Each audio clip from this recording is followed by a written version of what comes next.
Assalamualaikum warahmatullahi wabarakatuh. Salam sejahtera, Om Swastiastu. Pertama-tama, marilah kita panjatkan puji syukur kehadapan Tuhan Yang Maha Esa, karena berkat rahmat dan hidayahnya kita dapat mengikuti acara PKPA, Pendidikan Khusus Profesi Advokat, yang dilaksanakan oleh Pradi, Suara Advokat Indonesia bekerjasama dengan Universitas Udayana Fakultas Hukum. Dalam materi hari ini kita akan membahas mengenai prosedur beracara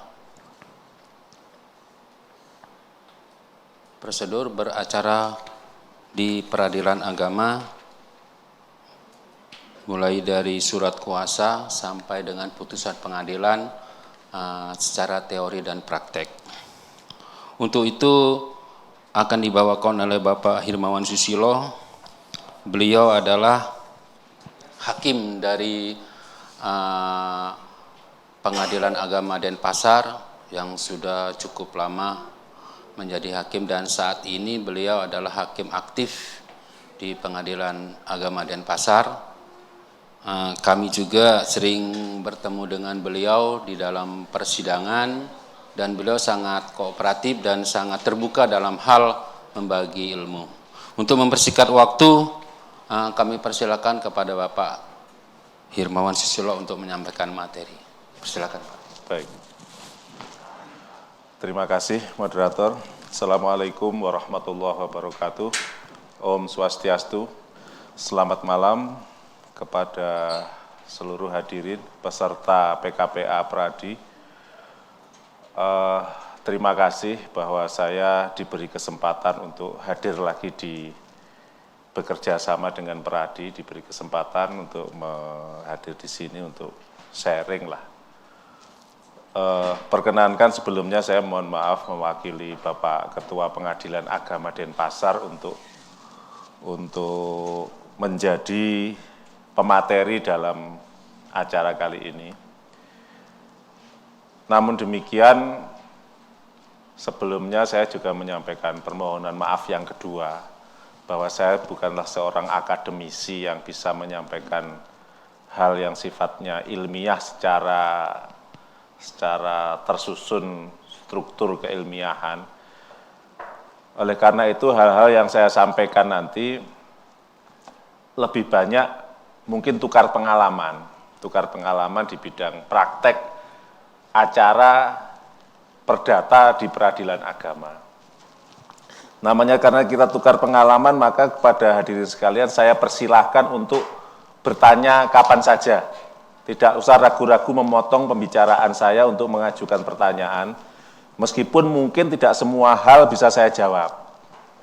Jadi kalau saya mungkin bukan hanya menyampaikan sesuatu, tapi saya hendaknya juga harus menerima sesuatu dari hadirin sekalian. Tidak masalah. Karena kita juga harus tersadar bahwa kadang-kadang kita juga menjadi bagian dari generasi tua, sedangkan perkembangan itu sedemikian pesatnya, termasuk di dalam hukum acara. Betapa banyak perkembangan hukum acara yang hadir pada kesempatan yang sudah kita kurun waktu sekian lama ini, dan itu bisa kita bicarakan pada malam hari ini kalau memang hadirin sekalian mau mempertanyakannya. Juga bisa keluar dari konteks yang kita bicarakan asal masih berkaitan dengan hukum acara, tidak masalah. Jadi waktu kita sampai jam 21 agak lama sedikit. Sedikit agak lama. Bapak Ibu sekalian saya hormati, materi pokoknya adalah hukum acara di peradilan agama. Untuk kurikulum vitae saya pikir sudah dibaca di masing-masing sendiri. Tentang hukum acara di peradilan agama. Sebelum membicarakan tentang praktek beracara di peradilan agama, bolehlah saya memastikan bahwa hadirin sekalian juga sudah paham berkaitan dengan pengertian mendasar berkaitan dengan acara, hukum acara. Hukum formil itu satu sisi, dengan sisi yang lain adalah hukum material. Jadi hukum acara itu harus clear Bapak Ibu sekalian bahwa hukum acara itu adalah hukum formil. Seorang advokat mau tidak mau, bisa atau tidak bisa, harus menguasai hukum formil. harus menguasai hukum formil. Jadi hukum formil itu adalah tentang hal bagaimana seseorang beracara di pengadilan. Bagaimana seseorang itu bertindak di depan pengadilan. Bagaimana seseorang bertingkah laku, mengurus perkaranya di pengadilan, mulai dari pendaftaran sampai kepada pelaksanaan putusan. Itu diikat dengan hukum acara. Juga bagaimana pengadilan memperlakukan perkara yang masuk kepadanya. Sehingga dalam hukum acara itu yang ingin dicapai adalah keadilan proses. Keadilan material kalaupun tercapai, tapi dari proses cacat, maka putusannya bisa dinyatakan batal demi hukum. Oleh karena itu seorang advokat, seorang hakim, kita itu kan titik temunya sebagai seorang yuris, ahli hukum. Maka agen dari hukum harus mendudukkan hukum pada tempatnya. Nah, itulah dalam pengadilan disebut dengan hukum acara. Sehingga orang yang kuat tidak bisa mempengaruhi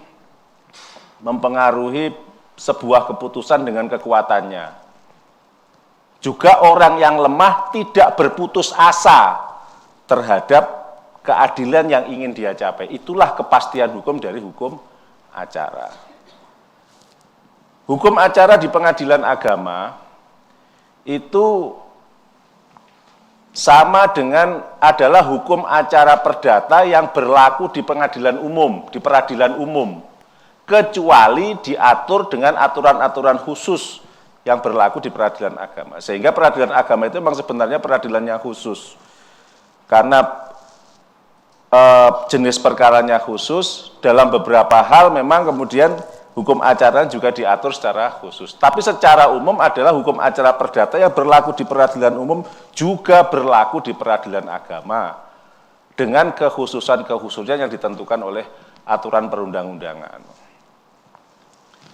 Baik Bapak Ibu sekalian, sebelum kita menginjak pada materi di dalam persidangan, saya memang mengawali dari sesuatu yang sangat mendasar. Ya, ini berkaitan dengan peradilan agama itu sendiri, karena itu menentukan sekali tentang pemahaman kita tentang hukum acara di pengadilan.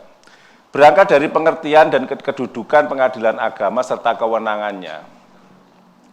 Bahwa pengadilan agama itu menurut undang-undang adalah salah satu kekuasaan kehakiman, di samping pelaku kekuasaan kehakiman yang lain, bagi pencari keadilan yang beragama Islam. Kata-kata beragama Islam inilah yang kemudian digarisbawahi. Mahkamah Agung menerjemahkan yang beragama Islam ini dengan sebutan jadi asas personalitas keislaman. Itu menentukan kompetensi pengadilan agama di dalam mengadili sebuah perkara. Dari kalimat yang beragama Islam ini. Karena dari jenis perkara yang berbeda, pengertian yang beragama Islam ini juga berbeda. Dari jenis perkara yang menjadi kewenangan pengadilan agama, ini tidak melulu menjadi agama personal masing-masing orang. Nanti di bawah agak. Jadi kata-kata yang beragama Islam ini terikat dengan asas personalitas keislaman dan bisa berbeda pada masing-masing jenis perkara yang menjadi kewenangan pengadilan agama. Jadi tentang perkara tertentu yang diatur dalam undang-undang. Jadi kewenangan pengadilan agama adalah di bidang perkawinan, kewarisan, wasiat, hibah, zakat, infak, sedekah, dan ekonomi syariah.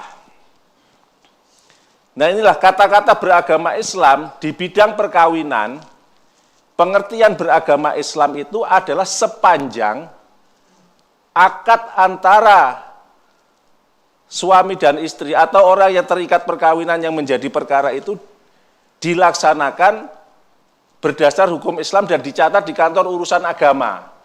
Meskipun saat berperkara dia sudah tidak lagi beragama Islam. Maka ketika berperkara di bidang perkawinan, sepanjang perkawinannya itu dilakukan dan dicatat oleh pegawai pencatat nikah kantor urusan agama, maka dia menjadi kewenangan pengadilan agama.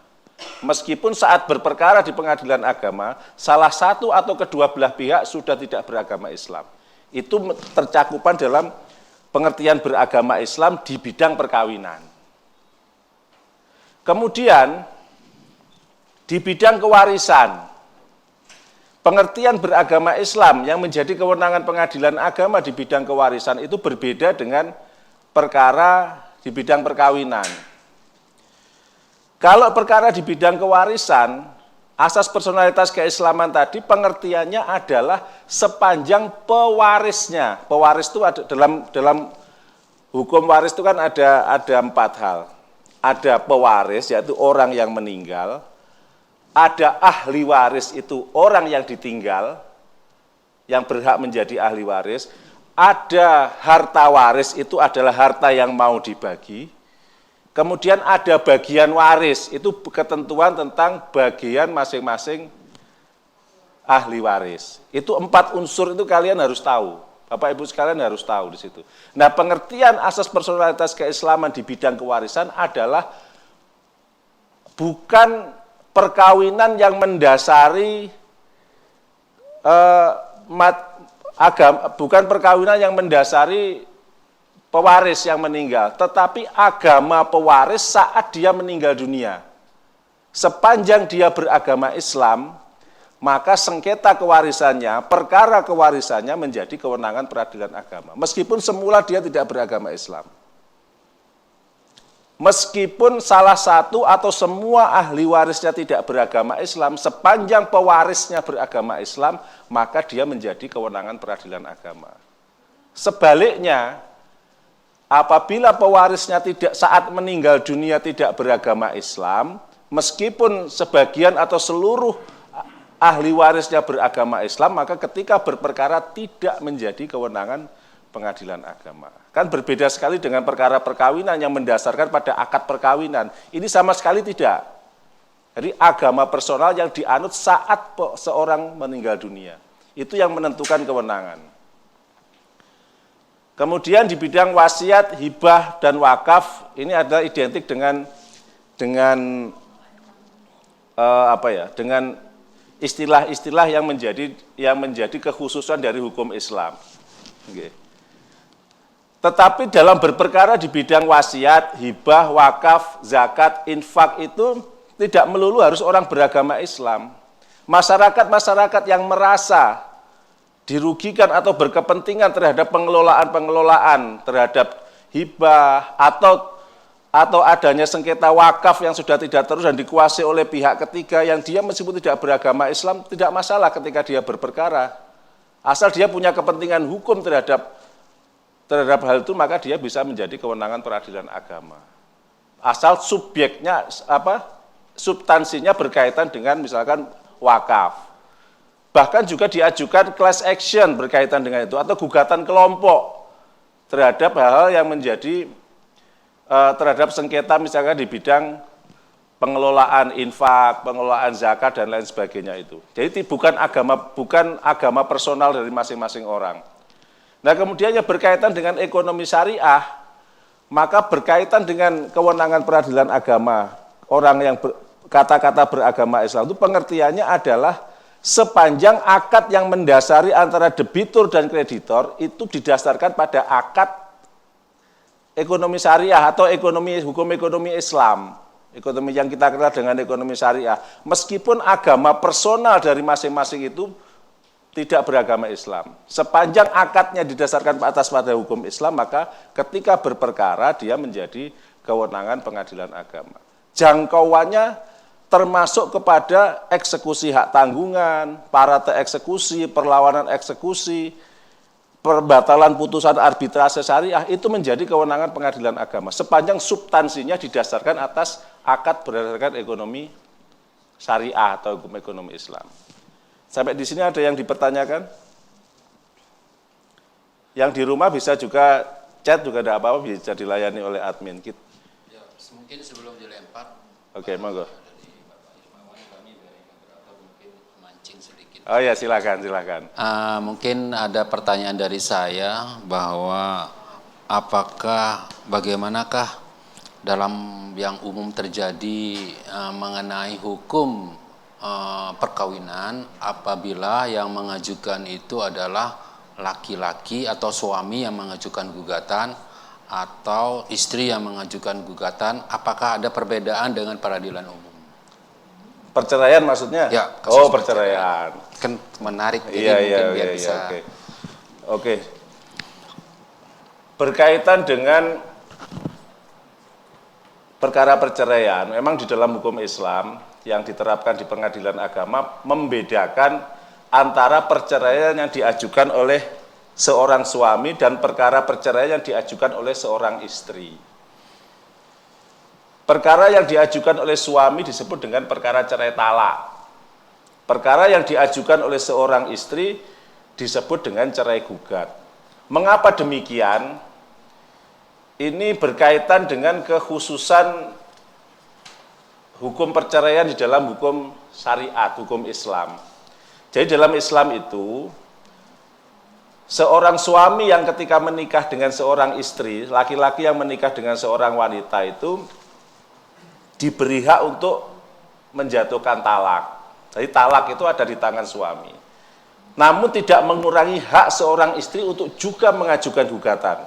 Jadi kalau seorang suami mengajukan perkara perceraian itu intinya dia mohon diizinkan menggunakan haknya yang disematkan menurut hukum. Jadi ketika dia menjadi suami maka dia tuh sebenarnya diberi hak untuk mentalak. Meskipun tidak semudah itu. Jadi ketika makanya dibatasi oleh pengadilan, diatur oleh undang-undang, kalaupun dia mau menjatuhkan talak, maka dia tetap harus pada pengadilan memohon untuk menjatuhkan talak kepada pengadilan. Nah, kalau seorang istri mengajukan perkara perceraian, maka dia menggugat kepada pengadilan agar menjatuhkan talak suami kepada dirinya, menceraikan perkawinan dirinya dengan suami. Maka dia menggugat suaminya agar perkawinannya diceraikan, menggugat kepada pengadilan. Yang menceraikan bukan suami tapi pengadilan. Seperti itu substansinya. Nah, itu perbedaan yang mendasar kenapa berbeda. Perbedaan yang lain adalah di dalam hukum acaranya. Hukum acara perceraian di Indonesia ini karakternya memihak kepada istri. Jadi karakternya memihak kepada istri. Kalau dalam perkara perdata umum, perkara perceraian itu, perkara perdata itu diajukan di tempat tinggal tergugat. Atau kalau berkaitan dengan harta, maka di tempat harta itu berada. Tergugat atau salah satu dari tergugat. Nah, dalam perkara perceraian, itu diajukan di tempat tinggal istri, meskipun diajukan oleh istri itu sendiri. Kalau suami yang mengajukan, maka dia harus mengajukan di tempat tinggal istri, kecuali hal-hal tertentu yang menyebabkan suami boleh mengajukan di tempat tinggalnya. Kalau yang diajukan oleh suami istri, mestinya kalau perdata umum dia diajukan di tempat suami kan, itu tidak, tetap diajukan di tempat tinggal istri. Itu karakternya. Selain itu ada perbedaan-perbedaan hal yang mendasar lainnya. Nanti kita jelaskan lebih lanjut. Dari sini ada pertanyaan lanjutan enggak? Monggo silakan. Oke, silakan. Dari yang online juga boleh loh. Oh, belum ada. Silakan, Mas. Terima kasih, Pak Hakim. Oke. Nama saya Agra.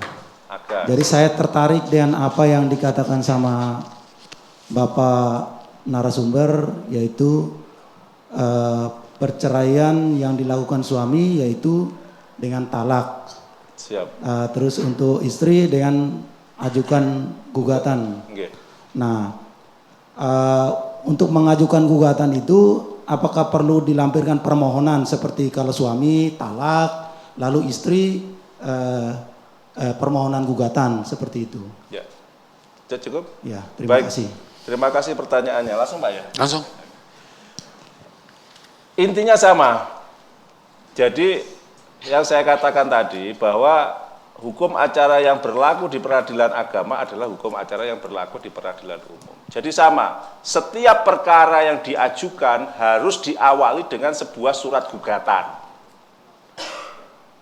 Meskipun kalau perceraian yang diajukan suami itu bahasanya bukan gugatan tapi permohonan. Meskipun dia perkara kontensius. Makanya kalau perkara volunter, perkara permohonan pada perkara perdata biasa, itu kan tidak ada lawannya, tidak ada pihak termohonnya. Jadi pemohon 1, 2, 3 dan seterusnya. Tetapi kalau perkara perceraian yang di istilah permohonan cerai talak itu ada lawannya, tapi lawannya disebut dengan termohon. Si istri menjadi termohon. Kalau cerai gugat juga sama, diawali dengan sebuah surat gugatan yang diajukan oleh suami dengan istilah penggugat dan tergugat. Jadi ketika Anda nanti berperkara di pengadilan agama, kalau yang mengajukan oleh suaminya maka permohonan cerai talak. Jadi permohonan bukan gugatan. Pihaknya disebut pemohon dan termohon. Kalau diajukan oleh istri, maka namanya gugatan cerai atau gugatan perceraian. Pihaknya disebut penggugat dan tergugat. Ada lagi?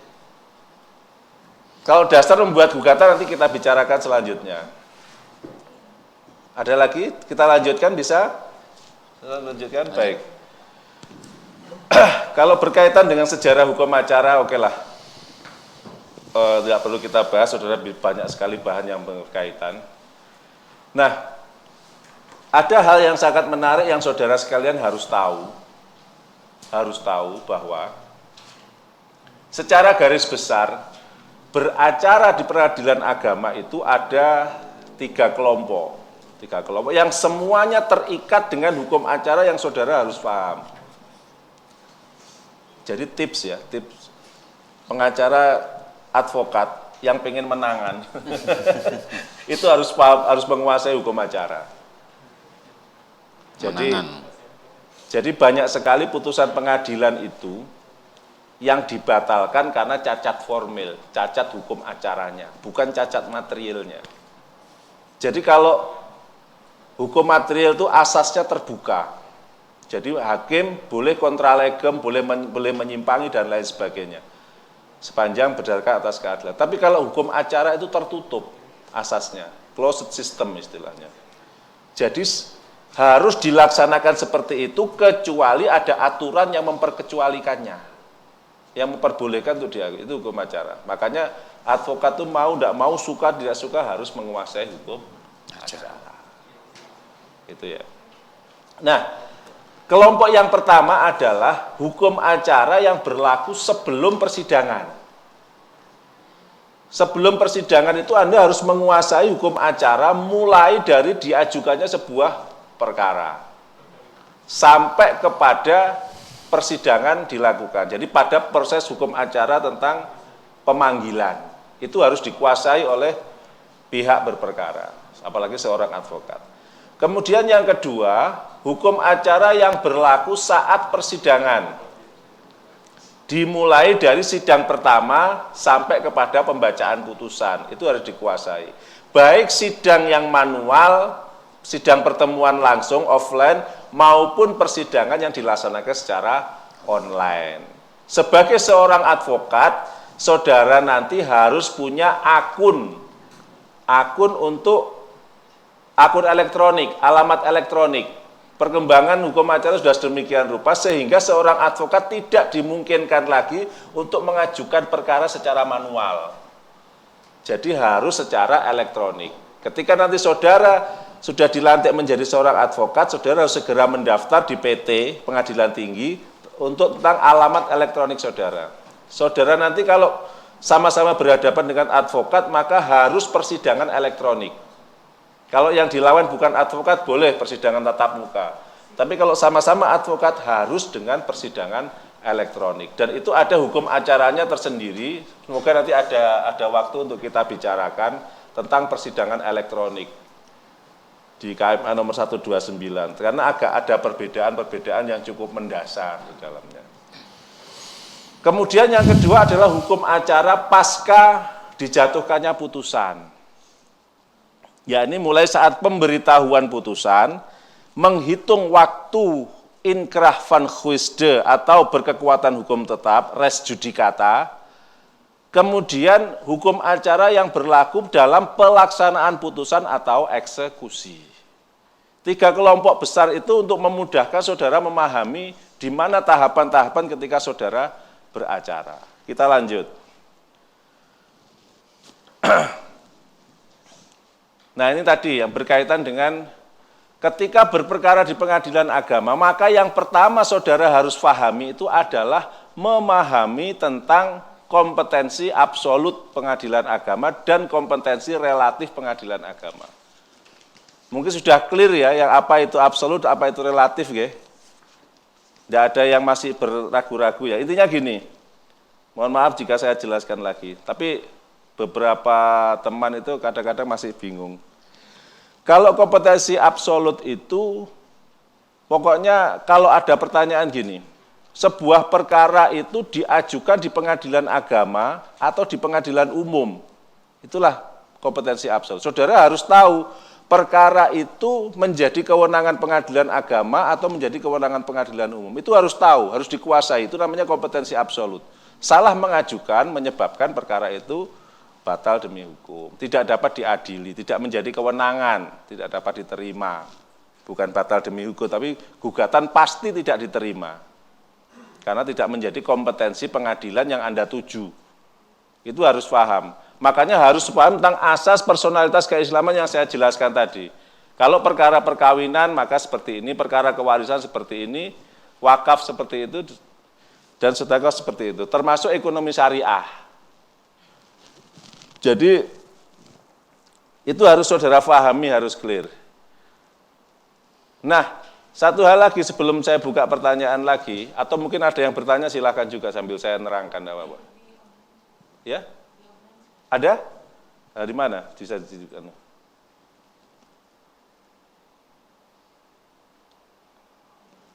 Oke, dari Pak Pipin Haryanto, saat mediasi persidangan perceraian di pengadilan agama yang menjadi mediator di pengadilan agama siapa?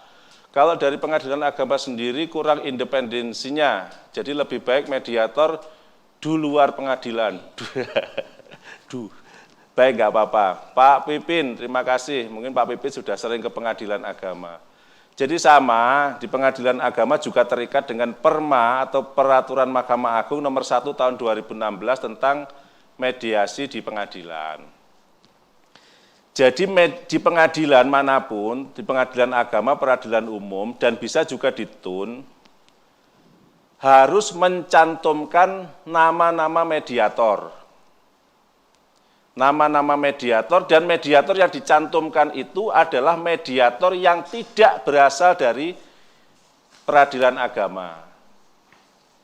Meskipun menurut perma yang terbaru, karyawan pengadilan agama, karyawan pengadilan itu juga boleh mempunyai sertifikasi sebagai mediator. Tapi memang diutamakan mediator itu, yang utama adalah mediator yang bukan berasal dari pengadilan.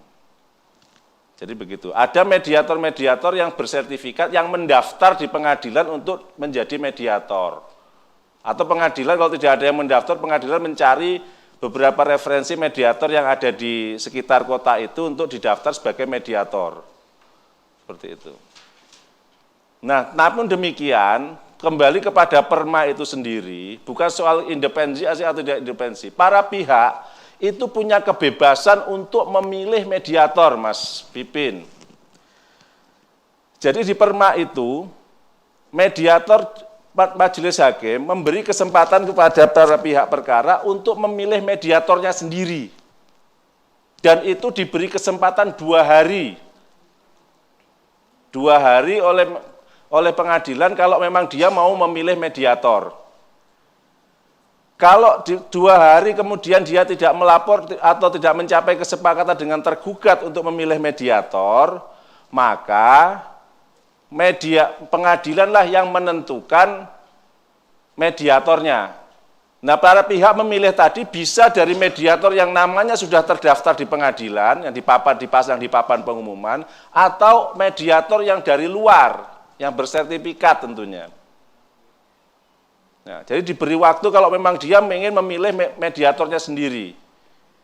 Nah, namun demikian kalau tidak tercapai kesepakatan, maka majelis hakimlah yang menentukan mediator bagi pihak-pihak tadi itu.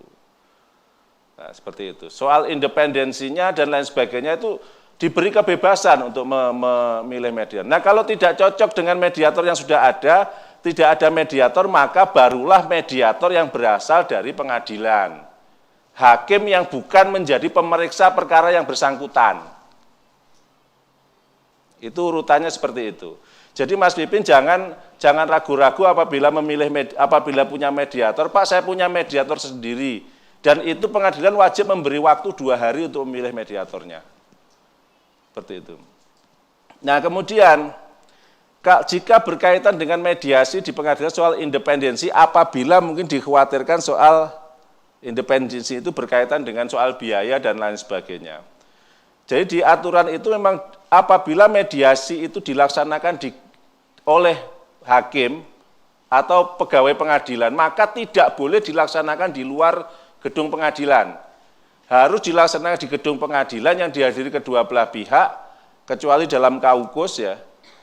Dan itu tidak boleh membayar, bukan boleh tidak membayar, tapi tidak boleh membayar atas sewa tempat dan lain sebagainya. Dan tidak boleh ada biaya kepada mediator yang berasal dari pengadilan. Bukan boleh tidak ada biaya, tapi tidak boleh ada biaya. Kalau berkaitan dengan mediator yang dia profesional, tentu ada biayanya dan itu kesepakatan para pihak dengan mediator. Maka karena dia seorang profesional menjadi mediator. Tapi kalau berkaitan dengan pengadilan, pegawai pengadilan baik itu hakim, pertama tidak boleh ada biaya berkaitan dengan sewa tempat dan tidak boleh ada biaya berkaitan dengan honorer mediator. Apalagi sukses fee. Nah, kalau advokat boleh. Seperti itu. Jadi itu salah satu upaya menjaga independensi yang mungkin seperti itu maksudnya. Ada lagi?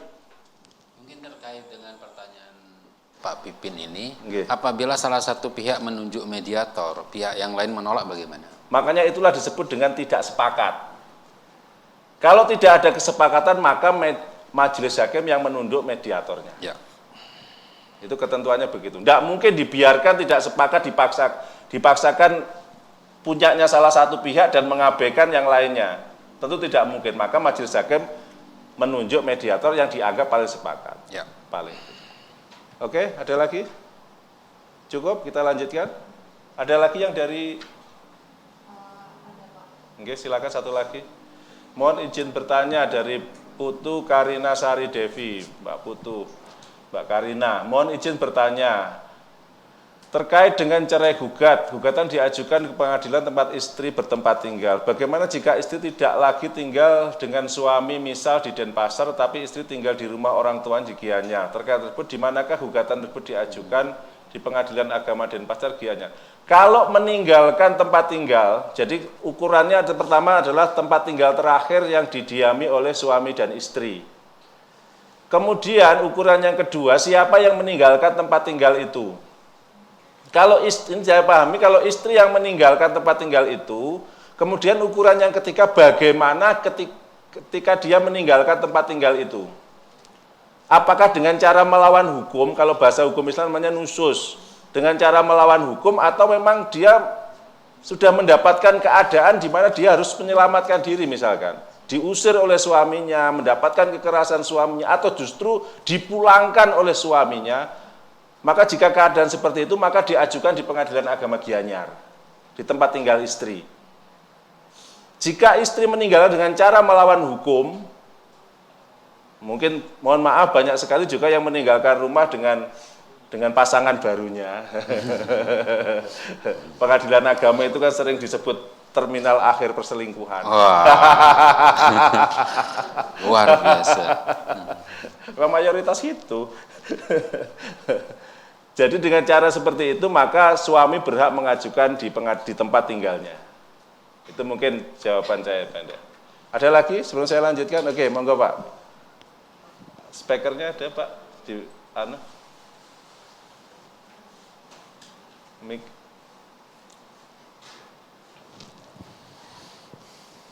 Yang menarik masalah perkawinan.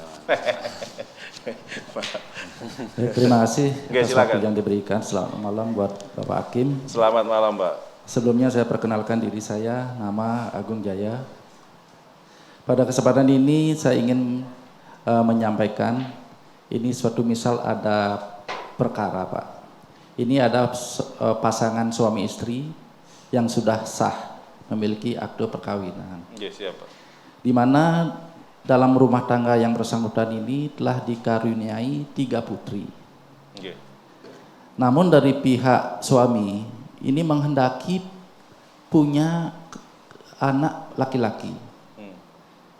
Nah, dengan tidak dapat memberikan keturunan laki-laki dari pihak istri, sang suami ini mendesak istrinya, dia akan kawin lagi. Punya niat untuk kawin lagi dan memaksa istrinya untuk menandatangani surat pernyataan. Modus itu Pak. Pertanyaan saya di sini, apakah niat dan perbuatan untuk memaksa untuk menandatangani ini sudah masuk perbuatan melanggar hukum? Nah, pertanyaan yang kedua, bagaimana saya sebagai kuasa hukumnya terhadap klien saya? Langkah apa yang harus saya lakukan? Terima kasih, mohon pencerahannya. Yang pertama jelas membuat surat kuasa, Pak. Jadi begini, Pak. Perkara perceraian itu tidak ada hubungannya dengan surat pernyataan setuju atau tidak setuju cerai. Jadi tidak di dalam pemeriksaan itu, pemeriksaan perkara perceraian itu tidak dihitung. Kalau saya meriksa itu surat pernyataan itu tidak dihitung. Jadi memaksa menandatangani 1000 surat perjanjian perceraian itu tidak dihitung. Jadi yang dihitung itu adalah alasan mengapa dia pengen bercerai. Seperti itu. Fakta-fakta kejadian apa yang membuat dia mengajukan perceraian? Apakah cukup dijadikan alasan untuk menyatakan rumah tangga itu sedemikian retaknya? Kan begitu. Kalau rumah tangga masih baik-baik saja, masih tinggal serumah, masih melakukan hak dan kewajiban sebagai suami istri, mengajukan perkara perceraian tentu ditolak, Pak. Masih hubungan badan seksual layaknya suami istri itu tidak menunjukkan rumah tangga itu pecah. Broken marriage ukurannya perkara itu dikabulkan, rumah tangga itu broken marriage apa tidak? Tidak tergantung kepada adanya persetujuan atau tidak setuju bercerai. Setuju bercerai itu termasuk hal yang tidak boleh semestinya. Mohon izin, Pak Hakim, mohon izin. Ini bukan minta persetujuan untuk bercerai, minta izin untuk nikah, untuk kawin. Ya sebentar. Kalau kemudian perkaranya itu diajukan perceraian. Kalau kemudian mengajukan pengen menikah lagi, pengen kawin lagi, ya itu jelas modus. Cuma dia berani. Kalau saya dengan Pak Ali itu persoalannya hanya tidak berani saja. Pak Ali mengakui tapi saya tidak ngaku. Jadi itu berkaitan dengan hukum material tentang izin menikah lebih dari 1. Jadi izin menikah lebih dari 1 itu syaratnya ada persyaratan kumulatif, ada persyaratan alternatif. Persyaratan kumulatif itu adalah persyaratan yang harus ada secara umum, secara dikumpulkan. Jadi keadaan-keadaan salah satunya adalah ketika pasangan itu istri tidak bisa memberikan keturunan. Persyaratan itu. Nah kalau istri bisa memberikan keturunan baik-baik saja, kemudian istri boleh mengajukan keberatan untuk suaminya menikah lagi. Dan itu akan ditolak. Cuma kadang-kadang memang dalam perkembangan rumah tangga itu meskipun mereka punya anak, kemampuan ekonomi, tiba-tiba suami pengen menikah lagi, dalam berbagai kasus memang istri itu mengizinkannya. Baik itu secara lisan maupun tertulis. Biasanya istri memang diminta hadir, Pak. Apakah dia betul membuat pernyataan setuju suaminya menikah lagi atau tidak. Itu yang kadang mengesampingkan persyaratan misalkan tidak bisa punya keturunan dan lain sebagainya. Karena sudah disetujui oleh pihak istri. Pastinya sih kalau menurut Mahkamah Agung yang seperti itu tetap tidak bisa. Tapi kita hakim tingkat pertama itu agak sulit memahami itu. Karena ketika pernikahan itu kan secara umum bukan sesuatu yang melawan hukum. Kalau ada pintu boleh menikah lebih dari satu dan para pihak tidak keberatan secara real. Mohon maaf, banyak sekali persoalan-persoalan meskipun mereka punya anak, ternyata kemudian ada persoalan berkaitan dengan mungkin pemenuhan kebutuhan biologis. Itu yang mayoritas memang itu, Pak, kebutuhan biologis. Itu hingga akhirnya seorang istri memberi izin kepada suaminya untuk menikah lagi. Sepanjang pengalaman saya, jika istri keberatan itu pihak suami belum ada yang mengajukan. Ketika mengajukan itu rata-rata sudah punya lampu hijau dari pihak istrinya. Jadi kalau pihaknya bapak tadi belum mau memberikan, ya jangan memberikan. Kalau memang belum mau memberikan izin kepada suaminya. Jangan sampai itu menjadi sebuah paksaan. Harus berdasarkan sukarela. Nah makanya perkara poligami atau menikah lebih satu orang itu meskipun pemohon dan termohon, tapi itu perkara kontensius, Pak. Bukan perkara volunter. Pihak istri harus didudukkan sebagai pihak termohon. Nah, pihak suami sebagai pihak pemohon. Maka dia akan diperlakukan sebagai lawannya dari suami. Akan dipanggil, bagaimana suami akan dimediasi. Berlaku ketentuan mediasi. Bagaimana jika suamimu mau menikah lagi? Kalau memang dia tidak setuju, ya bilang tidak setuju. Jangan sampai menjadi sebuah paksaan. Kalau dipaksa maka berlaku ketentuan pidana. Kan begitu Pak Nggih.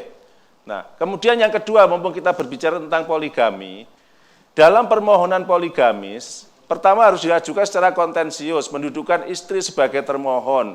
Harus ada persyaratan sebagaimana diaturkan undang-undang. Dan yang kedua, harus permohonan itu mencantumkan jumlah harta yang diperoleh antara suami dengan istri yang pertama tadi itu. Agar ada kepastian hukum. Jika menikah nanti, menikah yang kedua sekiranya diizinkan, harta yang sudah diperoleh antara suami dengan istri pertama itu mana saja. Karena istri yang kedua itu, Pak, tidak punya hak atas harta yang diperoleh suami dengan istri yang pertama. Misalkan terjadi perceraian, maka harta yang diperoleh istri yang pertama dan kedua, istri kedua tidak berhak. Sedangkan harta yang diperoleh setelah menikah dengan istri kedua, istri pertama punya hak. Jadi sepertiga, sepertiga, sepertiga. Kalau dengan istri yang pertama, maka hanya haknya istri yang suami dengan istri yang pertama, istri yang kedua tidak punya hak. Maka permohonan poligami, jika Bapak nanti punya klien yang seperti itu, permohonan itu harus mencantumkan harta yang sudah diperoleh. Itu yang sering banyak dilupakan oleh para advokat sehingga harus memperbaiki surat gugat permohonannya. Jadi ada kepastian yang ingin dicapai oleh Mahkamah Agung agar kepastian harta yang diperoleh. Oke, ada lagi? Cukup seperti itu ya? Banyak, laris juga saya. Mbaknya yang belakang yang belum, beri kesempatan. Monggo. Oke, makasih Pak. Saya ada 2 pertanyaan. Yang pertama, jika mau mengajukan gugat cerai, pemohon dari istri, itu apakah syarat buku nikah itu menjadi sebuah syarat, Pak? Misalnya jika dalam hal buku nikahnya ditahan sama suami misalnya, ataupun apa itu, apakah boleh mengajukan? 1. Terus yang kedua, jika pengadilan agama sudah memutuskan cerai, yang mana sependek pengetahuan saya kan di sana ada nafkah dari suami, nafkah iddah, mut'ah dan hadana kalaupun jika ada anak. Jika nanti setelah putusan 3 hal itu tidak dipenuhi ataupun salah satunya tidak dipenuhi oleh mantan suami, itu seperti apa perlindungan terhadap istri yang memang anak ikut istrinya pada saat itu?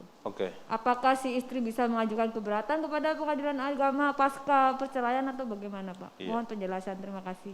Baik, terima kasih. Pak Ali mau menjawab? Baik, terima kasih pertanyaannya. Mohon maaf saya agak sakit pinggang, kemarin saya jatuh dari tangga, terlalu gemuk. Terlalu tebal. Yang pertama adalah apa tadi? Buku nikahnya ditahan suami. Baik. Jadi hak berperkara itu adalah hak masing-masing orang. Tidak bisa dihalangi oleh orang lain. Orang lain menghalangi hak hukum orang, maka dia melakukan suatu perbuatan melawan hukum. Kalau perdata itu biasanya ahli hukum mengistilahkan melanggar hukum. Kalau pidana maka sebenarnya melanggar hak, menghalangi seseorang untuk berperkara itu sebenarnya wilayahnya masuk wilayah pidana. Tetapi dalam hal itu, oke lah untuk pidana melapor kan jadi panjang ya. Berkaitan dengan hak perdata di pengadilan agama, tidak masalah. Sebenarnya surat nikah itu kan suami punya satu, istri punya satu kan. Kalau seseorang menguasai surat bukti yuridis perkawinan seseorang atau bukti yuridis apapun tanpa hak itu kan juga melawan hukum. Namun demikian kalau tidak mau merepotkan maka tetap saja, bisa saja seorang istri mengajukan gugatan dengan meminta duplikat di kantor urusan agama.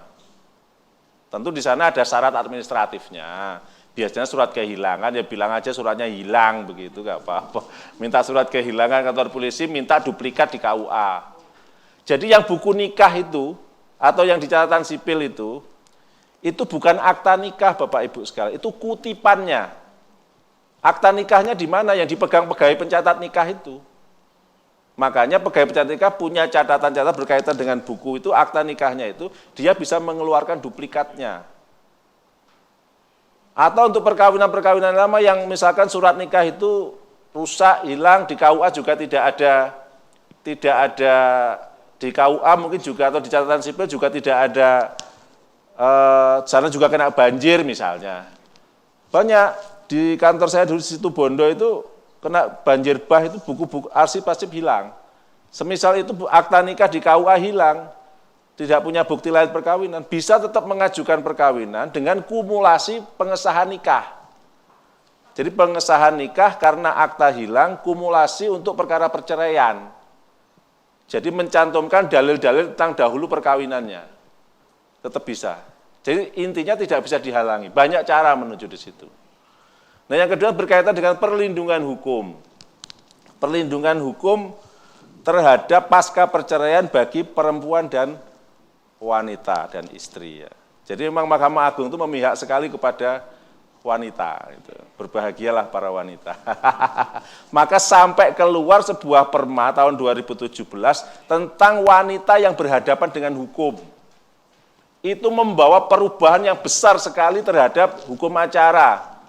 Yang sebelumnya ditabukan, sebelumnya tidak boleh, menjadi boleh gara-gara perma itu.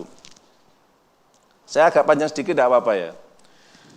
Kalau zaman dahulu sebelum perma itu, mengajukan terhadap putusan pembayar, yang kondemnatur istilahnya, kondemnatur yang menghukum seseorang untuk membayar sejumlah uang. Jadi kan kondemnatur kan ada 3, melakukan suatu perbuatan, membayar sejumlah uang, atau tidak melakukan suatu perbuatan. Berkaitan dengan putusan kondemnatur yang menghukum seseorang membayar sejumlah uang. Suami membayar nafkah kepada istri. Nafkah madiyah itu nafkah yang lampau, Bu. Suami istri ditinggal, istri nggak diberi nafkah itu bisa mengajukan gugatan ketika dalam perkara perceraian. Juga kalau dalam Islam kemudian pasca perceraian itu 3 bulan. Kalau dia masih menstruasi secara normal. Kalau tidak menstruasi maka dihitung kepatutannya, seperti itu.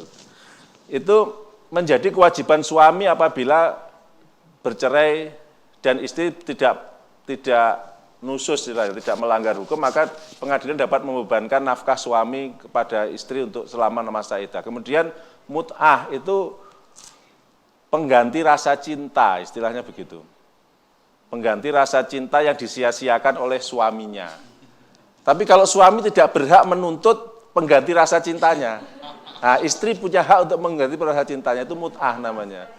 Nah, itu kayak ketika orang menikah dia membayar mahar, ketika bercerai maka dia harus memberi mut'ah, pengganti rasa cinta istrinya. Nah, pengganti rasa cinta suami tidak ada. Ada namanya khulu sih, tapi agak pembahasannya agak lain. Nah, itu bahasa fikihnya khulu namanya. Nah, kalau zaman dahulu sebelum ada Perma tahun 2017, 3 tahun 2017 itu, yang seperti itu harus dengan hukum acara perdata yang rumit, yakni eksekusi. Jadi mengajukan eksekusi seperti perkara perdata. Itu persoalannya adalah, eksekusi kan tidak sederhana.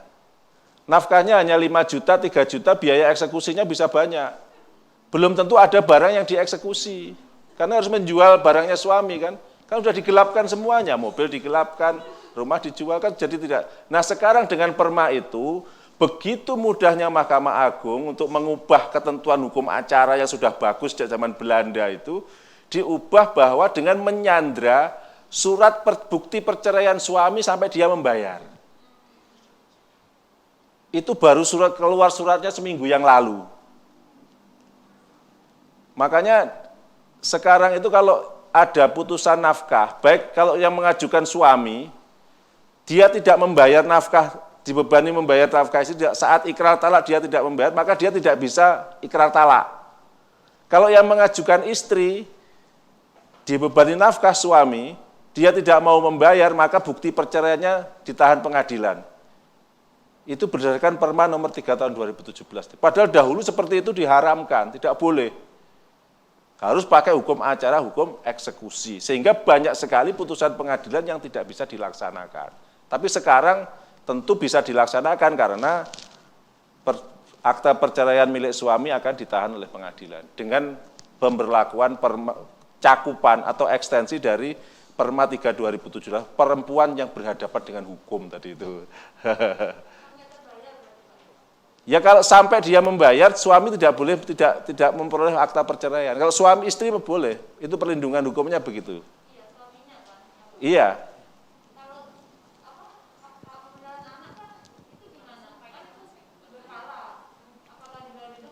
Kalau berkaitan dengan hadonah, biaya hidup anak, maka yang diputuskan pengadilan itu adalah biaya per bulannya sampai dia dewasa.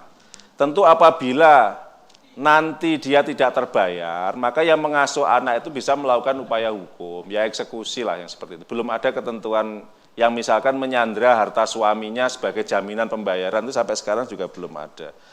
Tapi itu kan karena masalahnya hal yang bersifat prematur, masa depan itu tidak bisa diputuskan sekarang. Siapa yang bisa menentukan suami tidak membayar di masa depan? Kan tidak bisa. Maka nanti berkaitan dengan pembayaran nafkah yang ditentukan pengadilan tadi, ada dua hal yang bisa dilakukan. Gugatan perdata bisa, seperti tadi menahan akte cerai, atau soal anak gugatan perdata eksekusi harta suami untuk membayar nafkah anak. Yang kedua adalah tindakan pidana, berkaitan dengan undang-undang anti KDRT. Kekerasan dalam rumah tangga itu dalam undang-undang anti KDRT kan jadi ada kekerasan fisik, ada kekerasan verbal.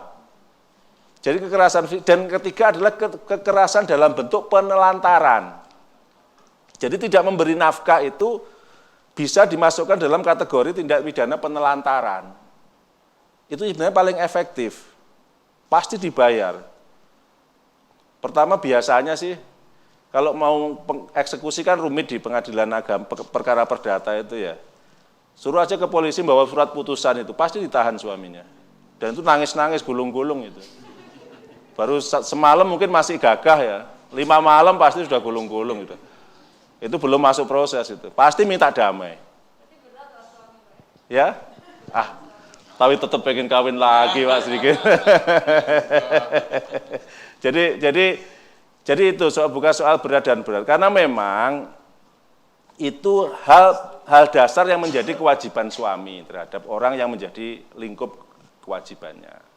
Oke, ada lagi? Mungkin sedikit ini yang mengganjal dari pertanyaan yang tadi, bahwa kalau uang idah, muta, dan hadonah itu kan apabila suami yang mengajukan permohonan cerai.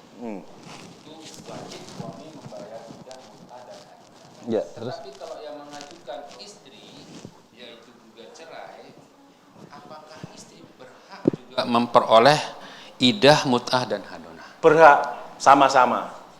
Istri bisa mengajukan gugatan perceraian, dikumulasikan, digabungkan dengan gugatan pembayaran nafkah selama ditinggal tidak diberi nafkah, gugatan nafkah selama masa iddah, gugatan pembayaran sama saja. Di Undang-Undang tahun nomor 7 tahun 89 juga sudah diatur. Dan Mahkamah Agung memang membenarkan juga menyarankan sejak berlakunya perma itu sedemikian itu. Oke Pak, lagi? Oke, monggo. Terima kasih. Ini pertanyaan saya sedikit mengarah ke kasus ini. Sudah punya. Ya. Jadi, monggo silakan. Ya, kalau kita berbicara perceraian itu, ya dasarnya memang harus ada perkawinan di sana. Ya, siap. Ya. Ini case-nya berdasarkan mereka antara laki-laki dan perempuan ini cuma kumpul-kumpul, lalu di sana ada anak. Ya kita lihat pada umumnya seperti itu Pak Hakim. Banyak yang hal-hal seperti itu. Kumpul-kumpul lalu ada anak, kan begitu. Nah, lalu celaka lagi, laki-laki ini kumpul lagi sama perempuan lain. Nah, lalu ini langkah hukumnya seperti apa yang harus perempuan ini lakukan? Karena laki-laki ini sudah bebankan dia dengan anak. Nah, artinya korbannya sudah 2 perempuan ini. Jadi langkah hukumnya seperti apa? Dasar hukumnya seperti apa yang harus perempuan ini ngambil? Nikah dulu. Terima kasih. Jadi saudara itu menempatkan ahli hukum, bukan pengajar pengadilan. Saudara juga menempatkan diri Anda itu sebagai tukang cuci piring, tukang cebok. Mereka yang enak-enak, saudara yang pusing. Kan iya, waktu kumpul, waktu hohe-hohe enak. Ketika sudah punya persoalan, lari ke saudara, lari kepada pengadilan. Jangan mau ditempatkan sebagai tukang cuci piring atau tukang cebok seperti itu. Jadi ukurannya ya ukuran hukum. Ya. Kemudian yang kedua, jangan menempatkan laki-laki itu sebagai lawan wanita. Laki-laki itu ya temannya wanita, itu loh. Yang korbannya bukan hanya wanita, siapa tahu wanita juga punya korban laki-laki. Gitu. Jadi orang yang melakukan kumpul-kumpul, sebenarnya kumpul-kumpul, lalu ada anak di tengah. Bahasanya kumpul-kumpul. Jadi hidup bersama gitu ya. Hidup bersama tanpa ikatan perkawinan. Ya mereka tidak, ukurannya yang berakibat hukum itu ya suatu perbuatan hukum. Kalau berkaitan dengan meminta suatu akibat hukum perkawinan ya harus ada perkawinan. Kalau tidak ada perkawinan ya tidak ada akibat dari hukum perkawinan. Kalau ada anak yang lahir dari sebuah hubungan tanpa perkawinan, maka dia bukan anak dari perkawinan, kan begitu. Bukan anak di luar perkawinan, anak yang lahir dari hubungan tanpa perkawinan itu kalau jurisprudensinya bisa menimbulkan akibat hukum perdata, akibat perdata. Jadi kalau memang diakui bahwa itu anak hasil dari pembuahan yang dia lakukan, jurisprudensi di peradilan umum tapi bukan menjadi kewenangan peradilan agama, bisa mengajukan sebuah gugatan tentang pembebanan kewajiban perdata terhadap anak yang secara genetik dia memang membuahinya. Itu ada, tapi kalau di peradilan agama kalau tidak ada perkawinan ya dia bukan anak hasil dari perkawinan. Dia hanya tidak bernasab kepada bapaknya dan menjadi nasabnya hanya kepada ibunya. Anak perzinaan istilahnya, perzinahan. Seperti itu. Jadi kalau dalam hal itu ya memang akhirnya wanitalah yang menderita. Tapi kadang tidak menderita juga. Yang saya lihat sehari-hari tidak menderita. Menikmati gitu. Tidak mesti menderita, tapi begitu. Kalau tidak ada perkawinan, maka dia dihukumi sebagai anak. Kalau dari sisi hukum Islam, maka dia tidak bernasab kepada bapaknya. Dia bernasab kepada ibunya. Tidak mempunyai hak waris dari bapaknya, dia mempunyai waris dari ibunya. Seperti itu. Jadi segala akibat hukumnya ya kepada ibunya itu. Gitu. Kalau secara perdata umum. Jadi gugatan pemberlakuan kewajiban perdata. Gugatan ya itu ada kasusnya itu. akhirnya diputuskan bahwa dia punya kewajiban perdata untuk menghidupi anak itu, si suami itu. Oke. Ada lagi? Oke. Ada yang coba dari ini dulu.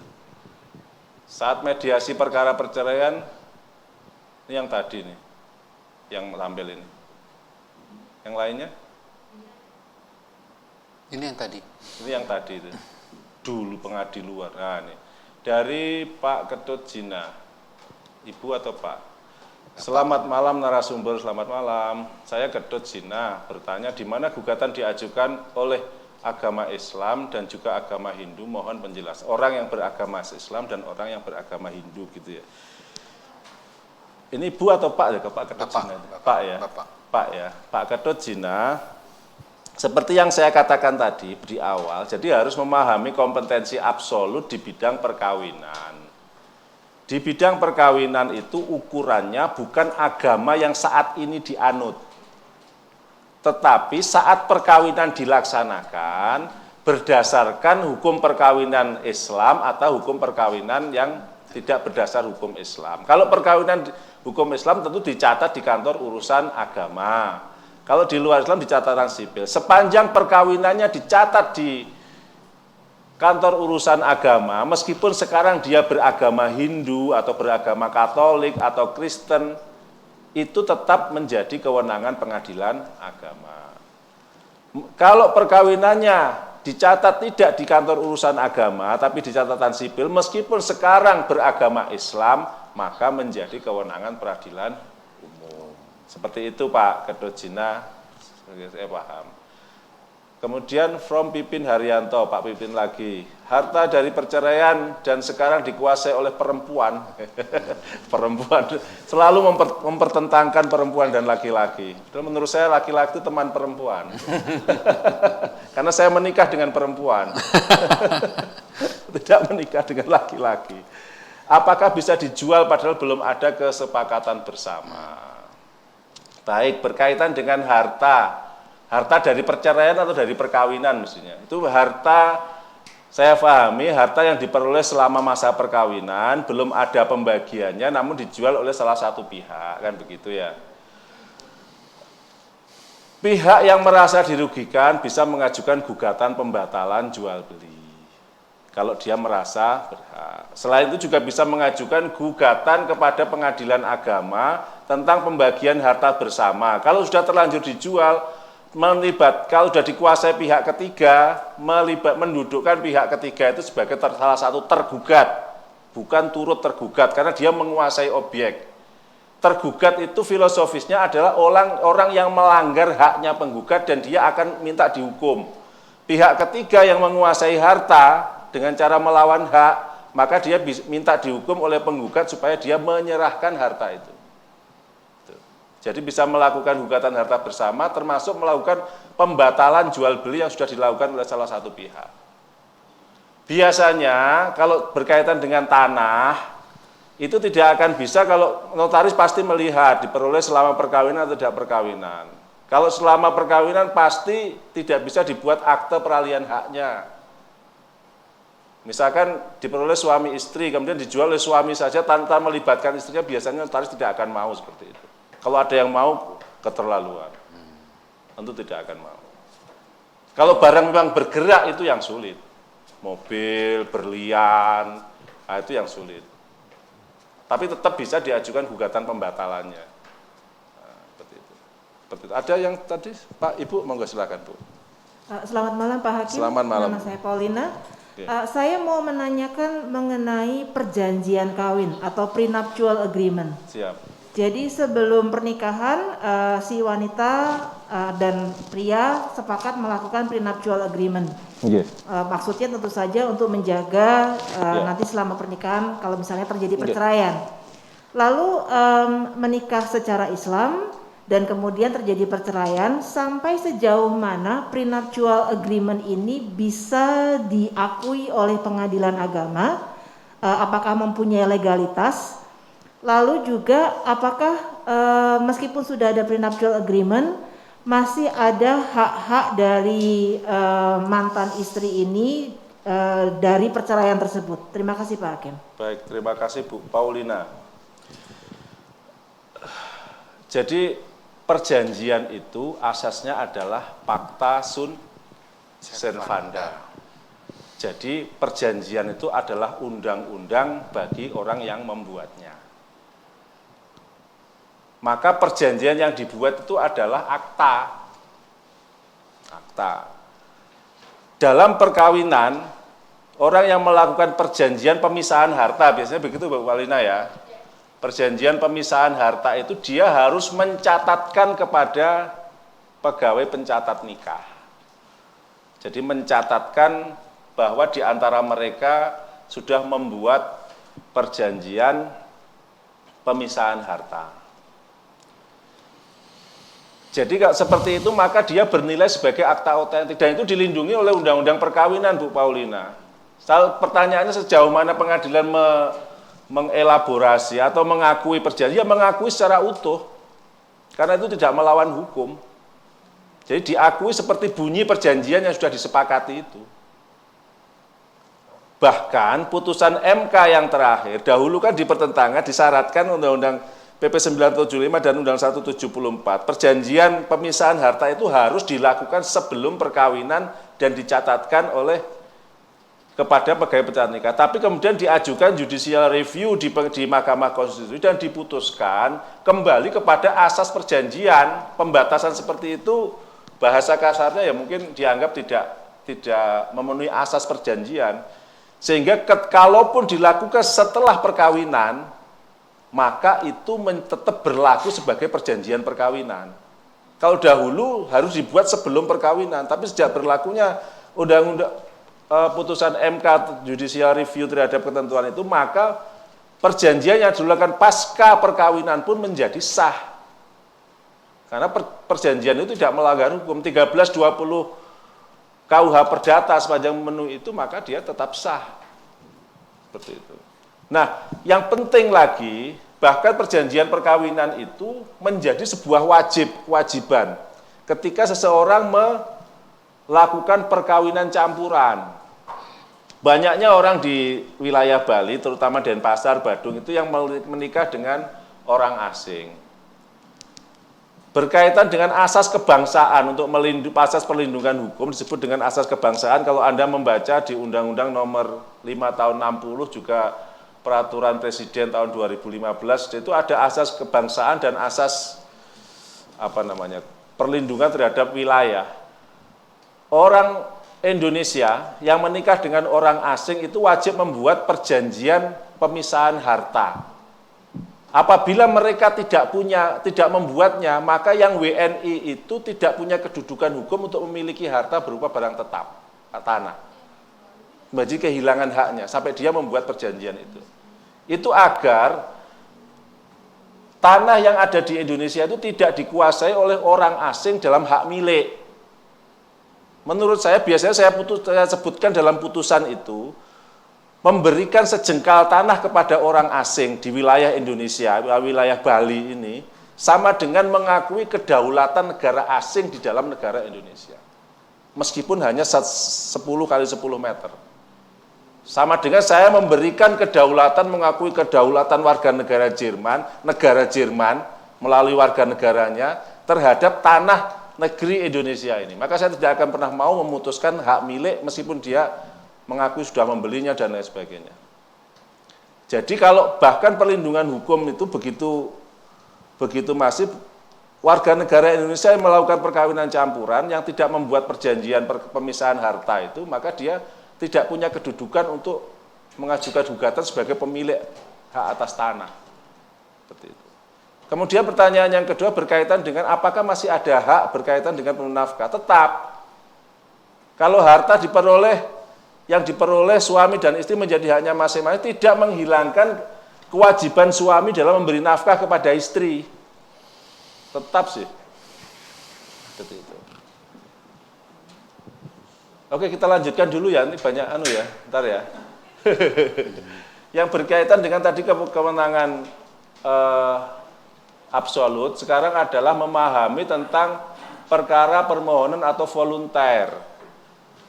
Kalau absolut itu ada lawannya, produknya berupa putusan, upayanya banding, kasasi, itu sudah jelas ya. Kalau volunteer itu tidak ada lawannya, dia satu permintaan, kemudian upaya hukumnya kasasi.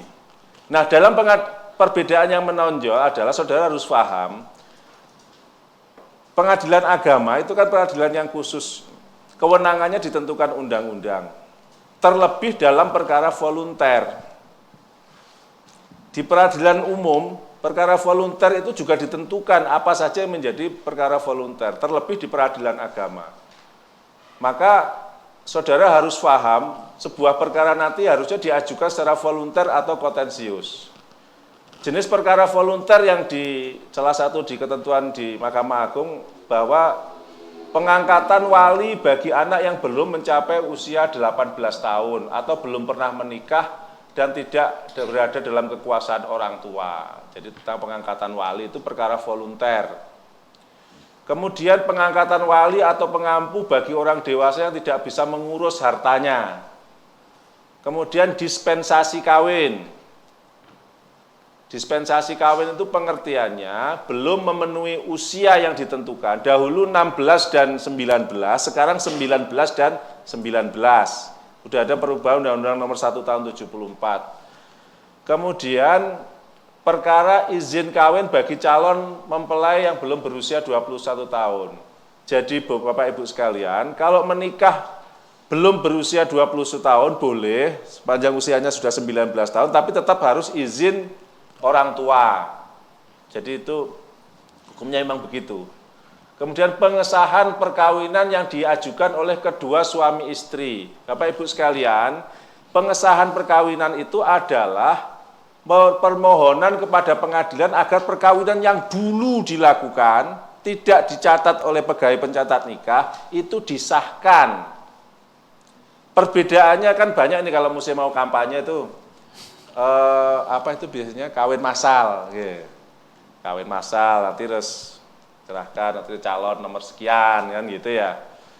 Apalagi biasanya incumbent mau nyalon lagi itu kan kampanye sambil sambil menolong masyarakat gitu bilangnya ya.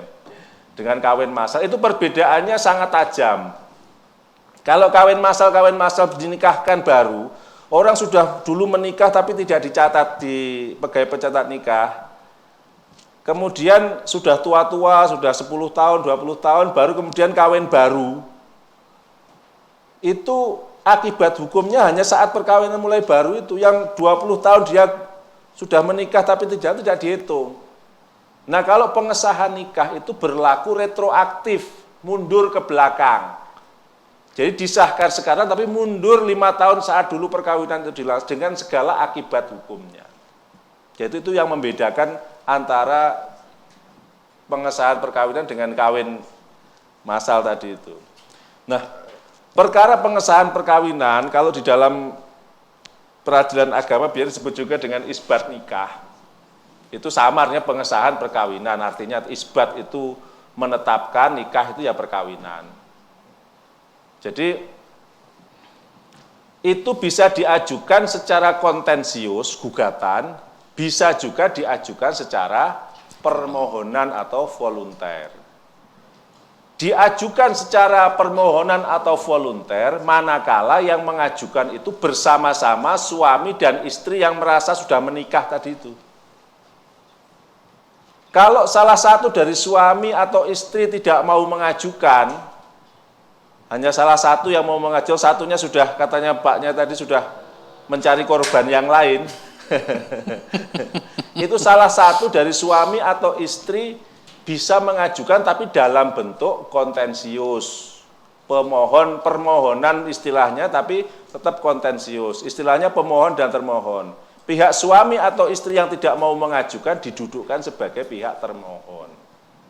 Kemudian juga bisa diajukan oleh orang-orang yang berkepentingan, misalkan anaknya, terhadap perkawinan orang tuanya yang sudah meninggal, atau wali nikah yang dulu sudah pernah menikahkan tapi anaknya tidak punya surat menikah, atau orang lain yang punya kepentingan bisa mengajukan permohonan pengesahan nikah tapi dalam bentuk kontensius, mendudukkan ahli waris sebagai pihak lawannya. suami yang ditinggal mati istri atau istri yang ditinggal mati suami bisa mengajukan permohonan pengesahan nikah dengan mendudukkan ahli waris itu sebagai lawannya. Seperti itu, termohonnya. Meskipun sebenarnya di luar dia tidak berlawanan juga, tapi tetap harus demikian. Itu kemudian yang kedua adalah pengangkatan anak. Pengangkatan anak yang dilakukan oleh orang-orang Islam menjadi kewenangan pengadilan agama. Ini agak membedakan dengan perdata umum. Pengangkatan anak di pengadilan agama tidak memutuskan nasab atau garis keturunan. Jadi tetap diakui kepada orang tua aslinya. Hanya memberi hak kepada orang tua angkat untuk memelihara anak ini. Dan tidak berakibat waris. Jadi pengangkatan anak dalam hukum Islam tidak berakibat waris. Kalau di perdata umum mungkin berakibat waris. Dan anak itu menjadi anaknya orang tua angkat. Tapi di peradilan agama tetap anaknya orang tua yang aslinya dan tidak orang tua angkat dan anak angkat tidak saling mewarisi. Tapi berhak mendapatkan harta peninggalan berdasarkan namanya wasiat wajibah. Tapi intinya tidak berakibat pada kewarisan. Itu yang membedakannya. Kemudian permohonan untuk menunjuk arbiter karena para pihak tidak bisa menunjuknya. Itu dalam sengketa-sengketa yang ekonomi biasanya. Mereka tidak mengajukan pactum dan kompromitendonya tidak menyebutkan kompetensi arbitrase atau peradilan agama. Ternyata mereka ingin ketika sudah bersengketa berniat menyelesaikan di majelis arbitrase tapi tidak bisa sepakat memilih arbiternya, maka bisa mengajukan permohonan kepada pengadilan agama. Perkara yang akad ekonomi syariah. Kemudian berikutnya sita harta bersama tanpa ada gugatan perceraian. Ini belum pernah terjadi saya. Jadi seseorang minta hartanya disita, harta bersama karena suaminya boros atau istrinya boros. Minta diletakkan sita oleh pengadilan meskipun tidak ada gugatan perceraian. Saya selama 29 tahun kerja di pengadilan agama belum pernah ada. 10 menit lagi. Loh, sisa 10 menit ya? Ya Allah. Oke, ada lagi pertanyaan? Ada yang dari Zoom pertanyaan? Ya, silakan. 10 menit ya? Nggak terasa. Waduh. Kita belum bicara soal persidangan elektronik. Sebentar saya untuk soal persidangan elektronik nanti ya. 5 tambahan waktu boleh sedikit nanti ya? Boleh. Oke, dari From Pariani. Pada saat suami istri bercerai dan si istri dan saat itu si istri tidak menuntut harta bersama atau gonogini, suatu ketika beberapa tahunnya ingin menuntut gonogini, apakah bisa? Berapa lama maksimum dari putusan si istri untuk menuntut gonogini? Jadi dalam hukum harta bersama itu tidak diatur tentang namanya daluarsa atau reverworking, kehilangan hak untuk menuntut. Meskipun dalam hukum tanah itu berlaku. Kalau dalam hukum tanah, itu daluarsa itu terhadap tanah yang tidak bersertifikat itu berapa? 20 tahunan. 20 tahun. Untuk tanah yang bersertifikat 30 tahun. Itu dianggap daluarsa, orang yang punya hak, merasa punya hak tapi tidak mengajukan tuntutan, dianggap kehilangan hak untuk menuntut. Itu dalam hukum tanah. Tapi harta bersama tidak diatur adanya daluarsa tentang gugatan harta bersama itu. Jadi kalau setahun, 2 tahun belum mengajukan, ya digugat aja sekarang enggak apa-apa. Kalau aturan berapa lamanya tidak ada mengatur, kecuali tentang tanah ada berlaku ketentuan tentang daluarsa dan reverworking. Daluarsa itu ya daluarsa berada bukti tanah, dan reverworking seseorang yang punya hak tapi tidak menuntut, dianggap kehilangan, tidak menuntut sebuah gugatan, sebuah haknya. Itu disebut reverworking. Oke. Suami istri sudah sah cerai, putusan ada, lalu untuk harta gonogini dilakukan mediasi. Karena tidak terlalu mengerti, maka mengikut saja. Mediasi dilakukan, lalu hasil yang didapat hanya sekedar dari sepantasnya, 50 dibagi per 50, sekedar itu, 1/4 tidak ada. Maksudnya gimana? apakah bisa menuntut? Jadi Bu Pariani ya, Mas apa Bu ya, Pariani itu bisa laki bisa perempuan. Jadi harta yang diperoleh selama perkawinan itu harta bersama, kecuali dibuktikan lain. Jadi bukan kebalik, bukan. Jadi harta yang diperoleh sama ulama memang tidak melulu sebagai harta bersama atau gonogini, tapi harus dianggap harta gonogini sampai ada bukti yang menunjukkan sebaliknya. Itu ya. Kalau memang terbukti sebagai harta bersama atau tidak ada bukti yang menunjukkan itu bukan harta bersama, maka hak dari suami istri itu adalah setengah-setengah. Nah, cuma harta itu dibagi menjadi dua. Harta itu ada yang berwujud, harta yang tidak, harta bergerak, harta tidak bergerak. Aku rangguyu, saya tidak ketawa. Harta bergerak itu sekali dan dua kali, enggak gitu. Harta yang bergerak itu bisa berwujud dan tidak berwujud. Kalau harta tidak berwujud, itu adalah hak dan kewajiban. Artinya apa? Selain harta yang berwujud, juga bisa berupa harta tidak berwujud, berupa kewajiban, utang misalkan. Itu juga bisa menjadi utang bersama, yang pemenuhannya dipotongkan dari harta yang ada itu. Jadi tidak hanya harta berwujud, ada yang diutang di bank juga harus, jadi masalah hutang kepada A juga harus dihitung. Termasuk hak kekayaan intelektual, seperti itu. Kemudian setengah-setengah, itu bagiannya. Nah itu kecuali kalau ada kesepakatan, bahkan tidak setengah-setengah itu tidak paten Bu.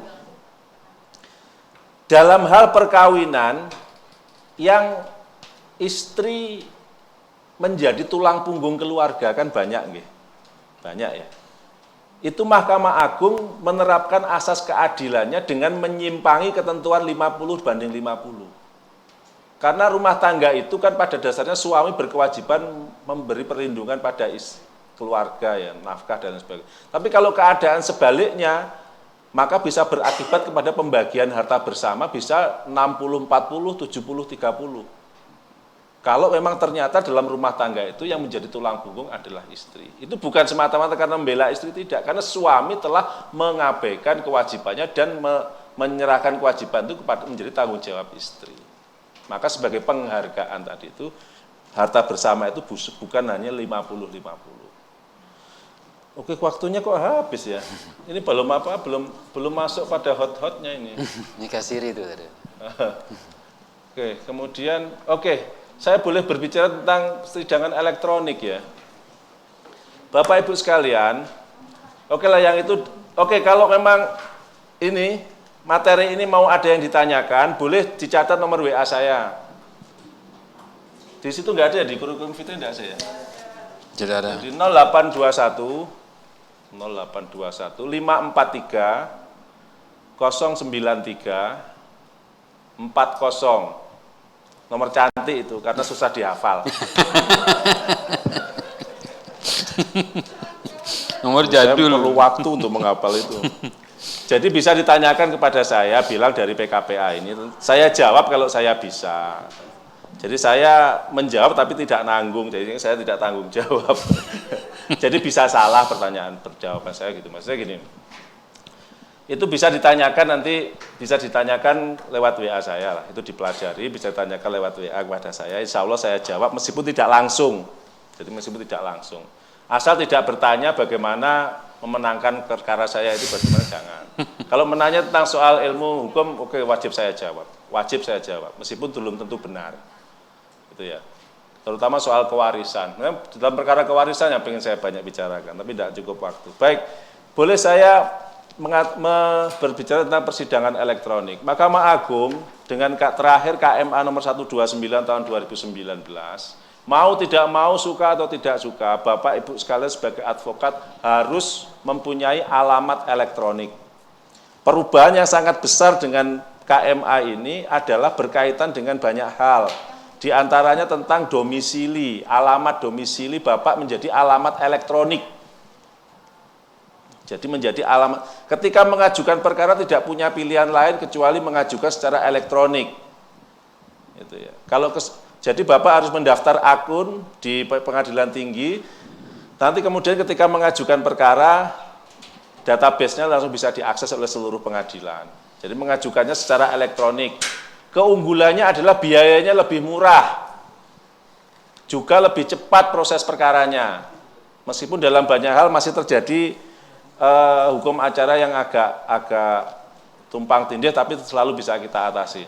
Jadi harus diajukan secara elektronik oleh advokat. Ketika sama-sama advokat, maka persidangannya harus dilakukan secara elektronik. Diajukan secara elektronik, pembayarannya juga elektronik. Kemudian nomor perkara akan masuk kepada Bapak Ibu sekalian, panggilan sidang juga secara elektronik. Jadi tidak ada petugas yang datang kepada Ibu sekalian, tidak usah nyangoni petugas. Meskipun datang tidak usah disangoni, karena sudah dibayar dari biaya perkara. Ya, jadi seperti itu. Kemudian persidangannya, untuk sidang yang pertama memang persidangan masih tatap muka.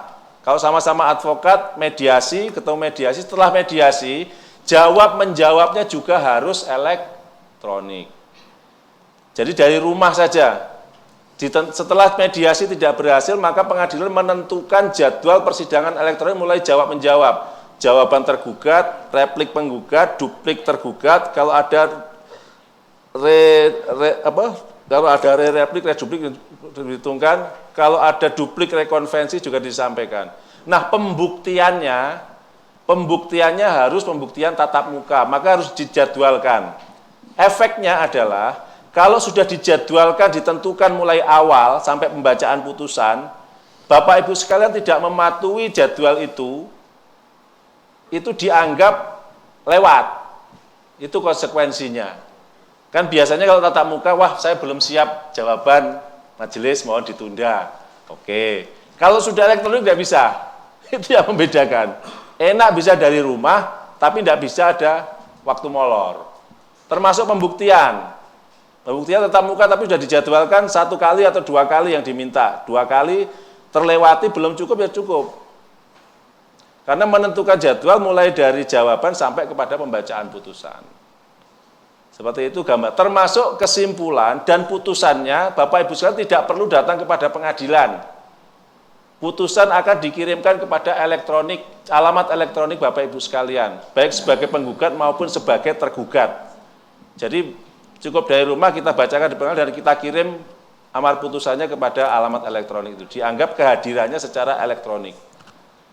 Nah, upaya hukum juga bisa secara elektronik melalui aplikasi yang ada, sehingga mau tidak mau, bisa tidak bisa, suka tidak suka, Bapak Ibu sekalian harus memahami KMA nomor 129 tahun 2019. Itu perubahan yang sangat besar terhadap hukum acara perdata.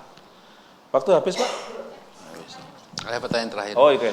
Ada pertanyaan. Selamat malam, Pak. Izin bertanya. Apakah kedudukan nikah siri dalam hukum Islam?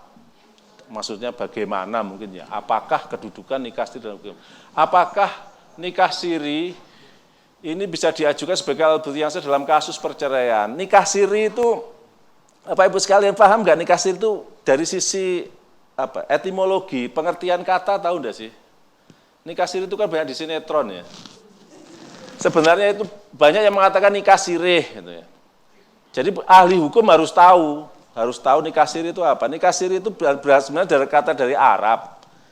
Sir itu artinya rahasia, sirun, menjadi kata sifat siriyun. Jadi dalam bahasa Indonesia siri, itu bukan sirih itu bukan. Jadi artinya nikah yang rahasia, disembunyikan dari petugas pencatatan. Itu nikah siri itu artinya nikah yang tidak tercatat. Nah, biasanya karena ada masalah. Biasanya begitu. Meskipun ada juga yang tidak bermasalah. Nah, nikah siri, nikah yang tidak tercatat itu makanya bisa diajukan permohonan pengesahannya. Nah, pengadilan akan menguji keabsahan perkawinan itu. Kalau memang perkawinannya memenuhi syarat dan rukun atau ketentuan hukum Islam, maka bisa disahkan. Tetapi kalau tidak memenuhi syarat, maka tidak akan disahkan. Termasuk hal yang tidak bisa disahkan adalah perkawinan yang dilakukan oleh seorang laki-laki terhadap seorang wanita yang dia sudah punya istri. Meskipun secara hukum dia punya hak menikah lebih dari satu, tapi kalau dilakukan secara rahasia atau sir tadi itu, maka tidak bisa diajukan permohonan pengesahan nikahnya. Bagaimana dengan anak yang dilahirkan? Nah, anak itu, karena anak itu ada perkawinan dan perkawinannya sedemikian, maka terhadap anak itu tetap berlaku sebagai anak dari laki-laki dan perempuan ini. Jadi permohonan pengesahan anak terhadap anak itu bisa diajukan permohonan. Jadi karena anak itu berbeda ketentuannya. Anak tidak pernah minta dilahirkan, sehingga dia punya hak yang sama sebagai seorang manusia. Kalau ada perkawinan tapi memang perkawinan itu bermaksud maka tidak menghalangi haknya untuk tetap diakui sebagai anak yang merdeka. Seperti itu. Maka bisa diajukan permohonan pengesahan anak. Itu. Oke, seperti itu ya Pak. Waktu sudah habis dan moderator kesimpulan sesi ini. Sebelum terima kasih, waktu serasa singkat. Memang seperti itu ya.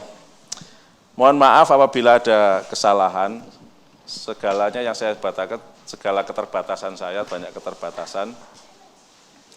Intinya yang saya sampaikan mungkin belum tentu benar, dan banyak perbedaan, tapi ya itulah yang saya ketahui. Apabila ada masalah silahkan saya di WA, enggak apa-apa. Terima kasih atas perhatiannya. Billahi taufiq wal hidayah. Wassalamualaikum warahmatullahi wabarakatuh. Om Santi, Santi, Santi. Demikian yang bisa disampaikan oleh Bapak Hirmawan Susanto Pak Hirmawan Susilo sebagai narasumber dalam materi hukum acara peradilan agama ini. Semoga apa yang disampaikan bisa menjadi pertimbangan atau bisa menjadi panutan di dalam saat menjadi advokat nanti, karena beliau memberikan penjelasan ini sesuai dengan pengalaman yang beliau dapatkan di praktek hukum sebagai hakim. Demikian, terima kasih atas perhatiannya. Wassalamualaikum warahmatullahi wabarakatuh. Salam sejahtera, Om Swastiastu.